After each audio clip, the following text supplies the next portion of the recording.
Malam hari sekitar pukul 7 malam. Aku tengah duduk di dalam kamar sambil scroll medsos, membunuh waktu menunggu suami pulang kerja. Tiba-tiba aku dikejutkan dengan suara ketukan pintu di depan. Suara itu diketuk sebanyak 3 kali. Aku mengira ada tetangga yang datang. Makanya aku bergegas keluar untuk membukakan pintu. Namun saat aku keluar, tidak ada siapa-siapa di sana. Aku menoleh ke kanan dan ke kiri, nihil, tidak ada siapa-siapa. Karena suasana malam itu di sekitar kosan sangat sepi, aku langsung kembali masuk ke dalam. Saat aku baru memegangi gagang pintu, tiba-tiba terdengar kembali suara ketukan pintu, membuatku langsung terdiam. Lalu aku kembali ke belakang pintu dan mencoba untuk mengintip dari balik gorden jendela. Terlihat di sana ada seorang wanita berdiri di depan pintu dengan pakaian berwarna putih, rambut panjang. Tapi aku tidak mengenali wajahnya karena tertutup oleh rambut panjangnya yang acak-acakan. Saat itu aku tidak langsung membukakan pintu karena takutnya kalau wanita itu orang gila yang berusaha untuk masuk dan mengganggu. Beberapa saat kemudian wanita itu mengetuk pintu kembali, namun anehnya bukan menggunakan tangan, melainkan dengan kepala yang dibenturkan pada pintu beberapa kali. Bruk, bruk. Karena takut, aku langsung lari masuk ke dalam kamar dan duduk di atas kasur, berharap Mas Ferry cepat pulang. Sekitar 15 menitan, akhirnya suamiku pulang juga. Terdengar suara mobil yang terparkir di depan rumah. Segera aku keluar dan menarik paksa suamiku masuk ke dalam rumah. "Ada apa sih sayang? Kok kamu panik gitu?" tanyanya. "Mas, aku takut tadi ada orang gila di depan, rambutnya acak-acakan." "Orang gila? Masa sih?" "Iya mas." "Ya udah, sekarang kan sudah nggak ada. Mas mandi dulu ya." Setelah Mas Ferry masuk ke dalam kamar, aku segera ke dapur untuk memanaskan lauk yang sudah dingin sejak siang tadi. Setelah Mas Ferry selesai mandi, kita makan malam bersama sambil bercanda gurau dan bercerita keseharian tadi. Pukul 22, suamiku sudah tertidur pulas lebih dulu. Sementara aku masih terjaga. Entah kenapa, aku belum bisa tidur. Dan hawanya sangat gerah sekali. Akhirnya aku memainkan ponsel untuk mengusir kegabutanku. Tiba-tiba samar-samar aku mendengar ada suara tapakan kaki di depan kamar dan suara anak kecil yang tertawa. Seketika aku terdiam untuk memastikan suara itu kembali. Suaranya semakin terdengar jelas, membuat rasa penasaranku tinggi. Lalu segera bergegas ke depan untuk melihat. Namun, saat aku membuka pintu kamar, tidak ada siapa-siapa dan suara tawa semakin jauh. Mungkin anak tetangga kali ya, lagi pada main, gumamku. Setelahnya aku kembali masuk ke dalam kamar, tapi lagi-lagi suara itu terdengar jelas sekali. Segera aku bangunkan suamiku karena aku takut. Mas, bangun mas." "Ada apa sih?" jawabnya sambil mengucek kedua matanya. Itu mas, di luar kayak ada anak kecil yang ketawa. Kamu dengar nggak?" Seketika suamiku langsung terdiam untuk mendengarkan suara itu. Tapi dia tidak mendengar apa-apa dan menyuruhku untuk tidur saja. Dan dia pun kembali tidur. Aku memutar musik lagu kesukaanku, berharap bisa tidur dan supaya suara tawa itu tidak terdengar lagi. Beberapa menit kemudian, rasa ingin buang air kecil tak tertahankan. Mau tidak mau aku harus bangkit menuju ke kamar mandi. Dengan perasaan takut, aku memberanikan diri ke kamar mandi. Setelah selesai, aku berjalan ke kamar. Tiba-tiba dikejutkan dengan suara seperti lemparan batu kecil yang sangat keras sekali dari depan pintu rumah, membuatku terperanjat kaget. Astagfirullah, suara apa itu? Ingin rasanya aku melihat keluar, tapi takut. Akhirnya aku urungkan niatku dan akan dicek besok paginya sajalah. Setelahnya aku tidur pulas ditemani lagu kesukaanku. Keesokan paginya, aku membuka pintu sambil menyapu. Saat itu aku melihat ada sebuah bungkusan berwarna putih. Segera aku raih. Sesaat kemudian suamiku datang dan menanyakan apa yang sedang dipegang di tanganku.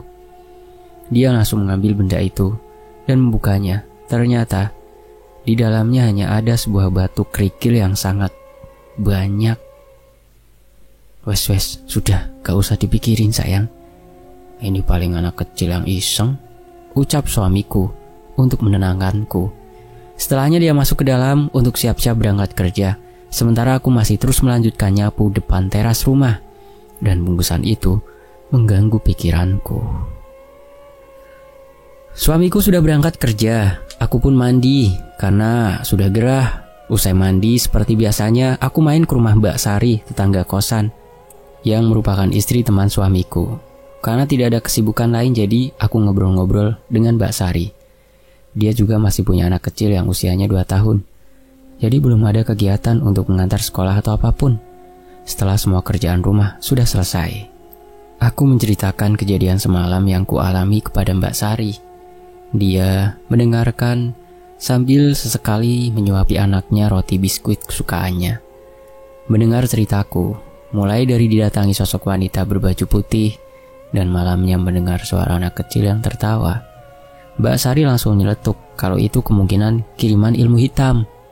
Karena dia pernah mendengar cerita yang sama dari salah satu temannya yang disantet oleh mantan kekasihnya. Aku kira semalam anak Mbak Sari yang ketawa-tawa. Tapi jam segitu anak dia udah tidur katanya. Mbak Sari lalu menyarankan aku untuk datang ke orang pintar yang dulu dia pernah datangi waktu mengantarkan temannya yang disantet. Gimana kalau kamu nanti aku antar ke orang pintar? Siapa tahu bener. Jaga-jaga kan, kali aja. Iya boleh Mbak, tapi kapan ya? Sekarang juga boleh. Lagi gak ada kegiatan nih.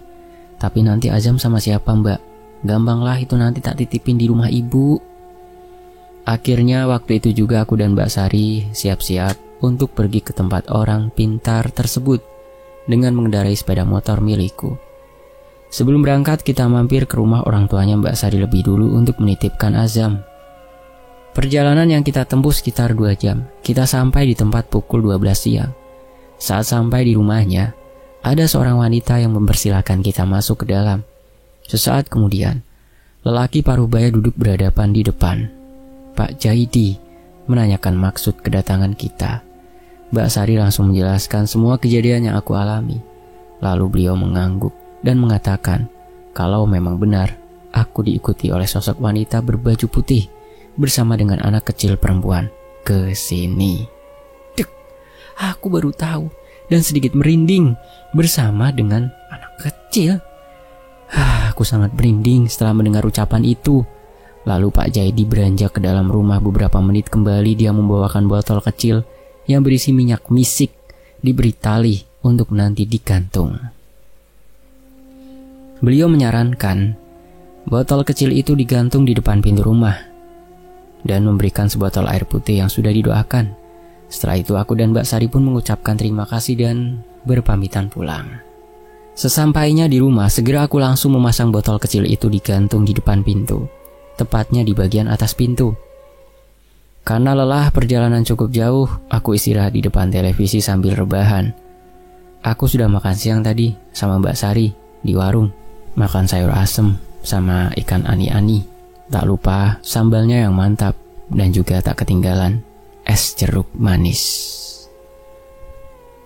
Saat sedang fokus nonton TV, dengan meluruskan kaki, tanpa sadar aku tiba-tiba merasakan seperti ada hewan yang bergerak di bagian kaki. Dan ketika aku lihat, betapa terkejutnya aku, ternyata ada seekor ular berwarna hitam cukup besar. Sontak langsung aku lempar ke lantai dan teriak, "Ah!" Suara teriakan itu ternyata terdengar sampai ke rumah Mbak Sari, membuatnya segera datang ke rumahku untuk melihat apa yang sudah terjadi. Dia langsung masuk ke dalam rumah. "Ada apa, Lin?" "Itu Mbak, tiba-tiba ada ular di kaki aku Mbak," ucapku sambil gemetaran. "Ya Allah, itu pasti ular kiriman, Lin." Terdengar suara mobil suamiku dari luar. Mas Ferry langsung masuk dan aku langsung menangis menunjuk ke arah ular yang tidak bergerak sama sekali. Mas, itu ada ular Mas." Segera suamiku langsung mencari benda tajam untuk membunuh ular itu. Tapi kata orang-orang yang udah pernah nih pengalaman, jangan membunuh ular di rumah ya. Soalnya itu darahnya itu katanya mengundang ular-ular yang lain. Jadi baunya itu menguar gitu, terus menyebar ke teman-temannya gitu. Takutnya pada datang ke rumah lagi. Sesaat kemudian dia mendapatkan balok kayu di belakang kosan dan dia pukul keras ke bagian kepala ular. Boom! Setelah ular itu sudah mati, Mbak Sari mencari plastik kresek untuk membuang ularnya ke sungai. Mbak Sari yang membuangnya, sementara aku menanyakan pada suamiku, kenapa jam segini kok sudah pulang? Dia bilang kalau perasaannya tidak enak, takut terjadi apa-apa denganku, dan ternyata memang benar firasatnya.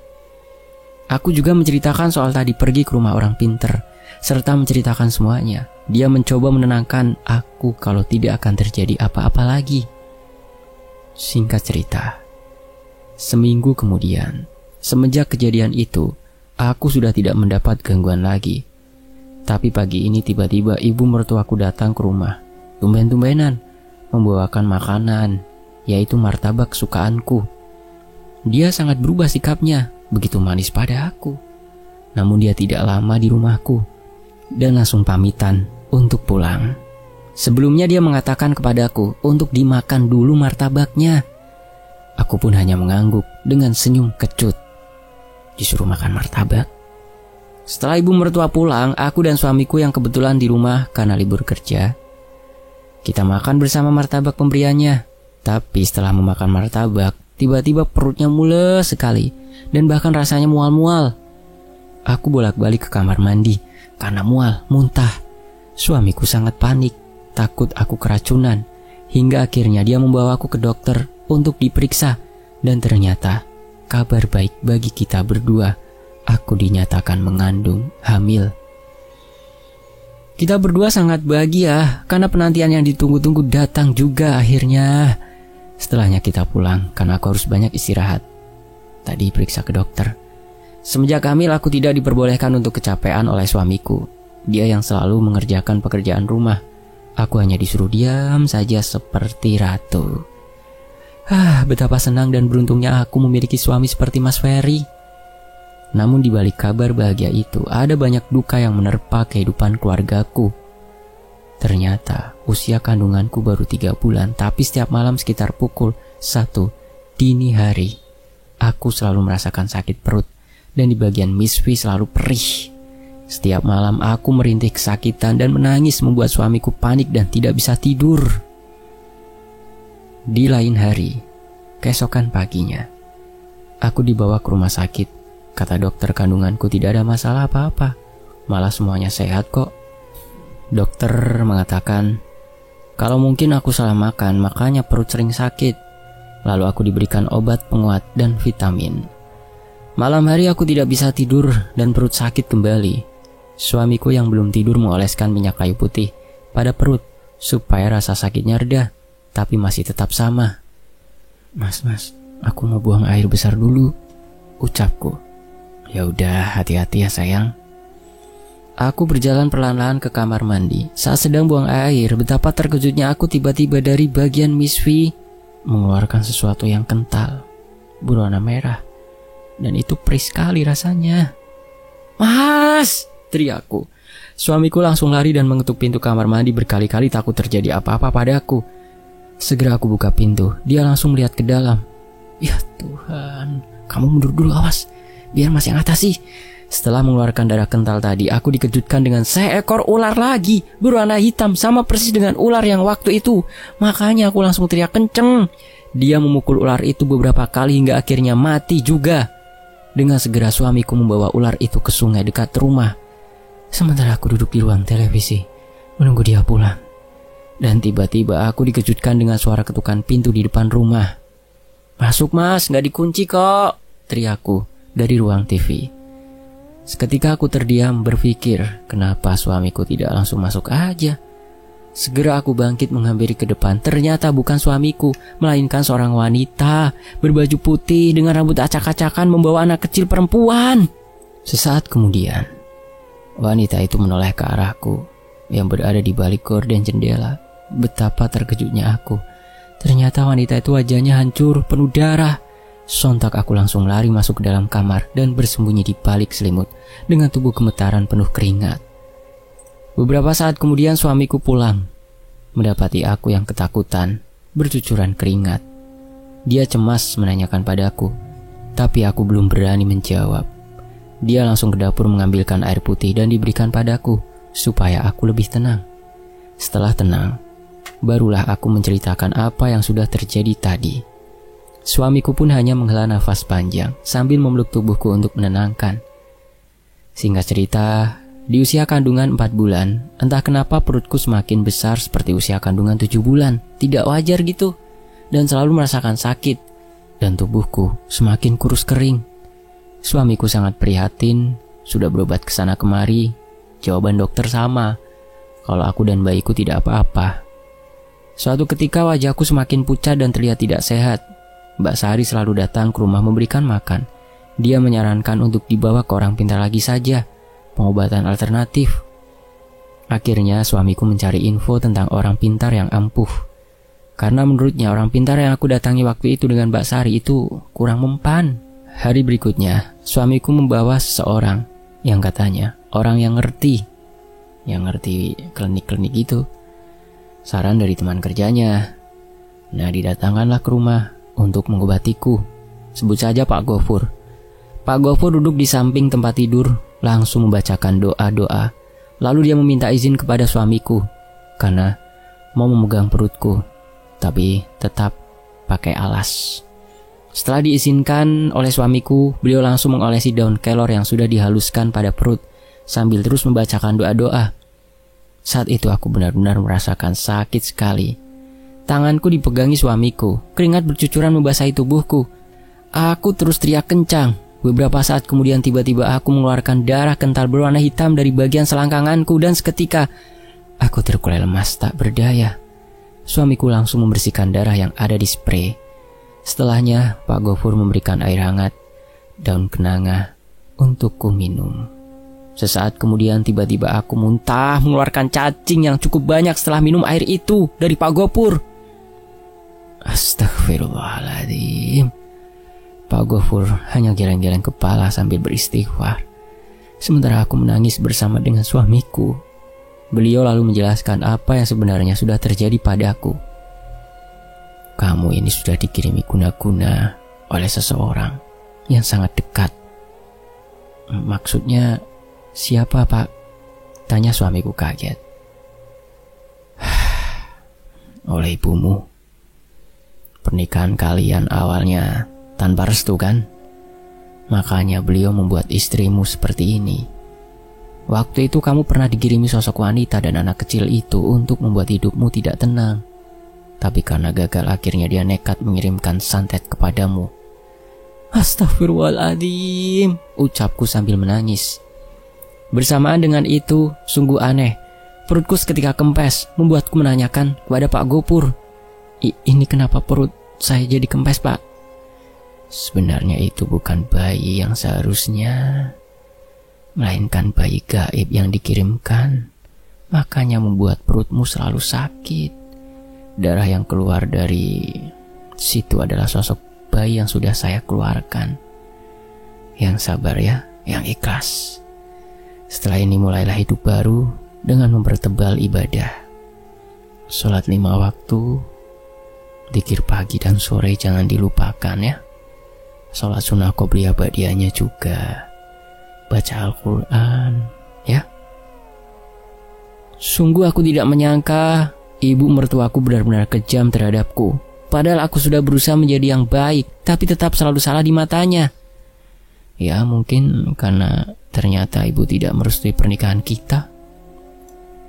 1 tahun yang lalu, flashback. Aku dan Mas Ferry memang sudah menjalin hubungan pacaran lama, namun memang tidak mendapatkan restu dari ibunya Mas Ferry. Itu disebabkan karena aku bukan dari orang kaya yang setara dengan keluarga Mas Ferry. Namun Mas Ferry meyakinkan aku untuk menikah dengannya. Meskipun kala itu ibu mertuaku juga tidak merestui sama sekali pernikahan kita berdua. Awal menikah aku tinggal di rumah Mas Ferry karena semua kakaknya tinggal bersama dengan istrinya di rumah masing-masing. Sementara aku dan suami belum memiliki rumah. Setiap harinya aku selalu dimarahi oleh ibu mertua. dan apa yang aku kerjakan selalu serba salah di matanya. Tapi Mas Ferry tidak percaya dengan apa yang aku katakan. Hingga suatu ketika, Mas Ferry melihat sendiri kalau aku diperlakukan dengan kasar oleh ibunya.